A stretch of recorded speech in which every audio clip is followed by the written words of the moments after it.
वैश्विक महामारी ने देश में बहुत कुछ बदल दिया। लोगों ने जहां कोरोना महामारी से बचने के लिए अपने आप को लॉक किया, वहीं प्रकृति ने भी इस बीच अनेकों रंग बदले। लॉकडाउन के चलते सड़कों पर भीड़ कम हुई तो फैक्ट्रियों का प्रदूषण भी कुछ हद तक रुका। इस बीच प्रयागराज में गंगा और यमुना में भी बदलाव साफ देखने को मिला। जल प्रदूषण से कराह रही गंगा और यमुना लॉकडाउन के दौरान न सिर्फ निर्मल हुई, बल्कि इन नदियों का पानी पीने योग्य भी हो गया। इस बीच प्रकृति का रंग भी संवरा। सरकार जो काम करोड़ों अरबों रुपए खर्च करके भी नहीं कर सकी, उसे महज 31 दिनों के लॉकडाउन ने कर दिखाया।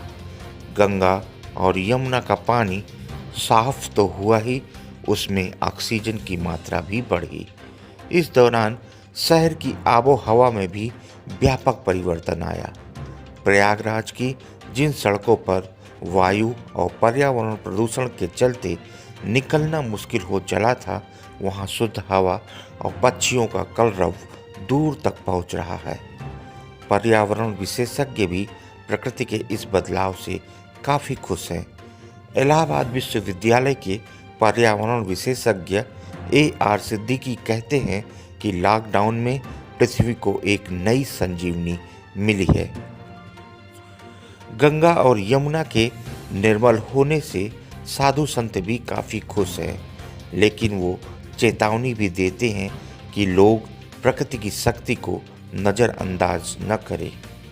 जल, जंगल और ज़मीन को आज प्रकृति नया जीवन दान दे रही है। अगर अभी भी लोग न चेते तो प्रकृति की नाराज़गी कई महामारियां पैदा करेगी।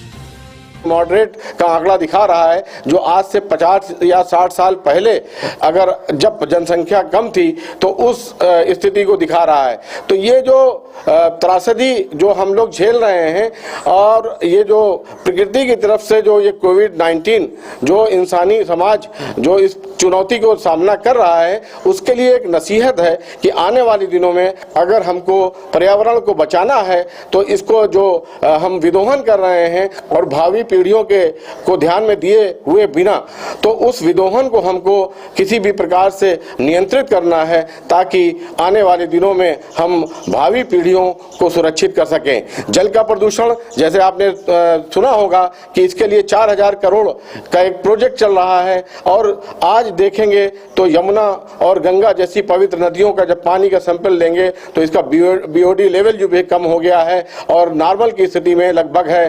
तो आप इससे सबक मिलता है कि आने वाले दिनों में हम किसी भी तरह का वेस्ट, चाहे वो इंडस्ट्रियल वेस्ट हो, चाहे वो डोमेस्टिक वेस्ट हो, चाहे वो लिक्विड वेस्ट हो या सॉलिड वेस्ट हो, किसी भी तरह का वेस्ट अपनी पवित्र नदियों में हम इस प्रकार से उसको न बहाएं ताकि हमारा जल प्रदूषित हो और हमारी वायु प्रदूषण हो। इसलिए emission of carbon dioxide gas, emission of carbon monodioxide gas, emission of ozone, सारी प्रकार की जो विषैली जो गैसें हैं वो भी आज वातावरण में नहीं है, क्योंकि सड़कों पे वाहन नहीं है। आवश्यकता न हो तो मुझे लगता है कि हम लोग जहां पर पैदल भी चलते हैं वहां पर भी मोटरसाइकिल का इस्तेमाल कर रहे हैं, कार का इस्तेमाल कर रहे हैं। तो आने वाली दिनों में हम इससे एक संकल्प लें और एक संयमित और एक इस प्रकार से जीवन जिए ताकि माँ गंगा यमुना सरस्वती का पावन जल और इसका निर्मल आज इस कोरोना नाम के महामारी के कारण, लॉकडाउन के कारण, तमाम कल कारखानों के बंद होने के कारण, फैक्ट्रियों के बंद होने के कारण और बहुत सारे कारणों से आज जल बहुत शुद्ध दिख रहा है। इसे देख करके प्रसन्नता तो हो रही है, लेकिन पूरे विश्व में फैली महामारी के साथ मन भयभीत भी हो रहा है कि ऐसी महामारी अगर वर्ष, 2 वर्ष, 5 वर्ष में एक बार आने लगी तो ये संसार उससे कैसे निपटेगा।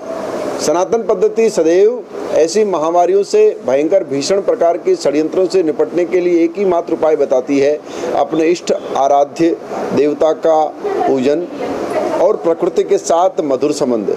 प्रकृति के साथ खिलवाड़ मत करिए, वृक्षों को मत काटिए और जो जंगली भूमि है उसका अनुकरण मत करिए। उसके साथ साथ में गाय को मत मारिए और नदियों को अशुद्ध मत करिए। जितना प्रकृति का आप सम्मान करेंगे, ये प्रकृति ही हमारी रक्षा करेगी, ये प्रकृति ही हमें भयंकर महामारियों से बचाएगी।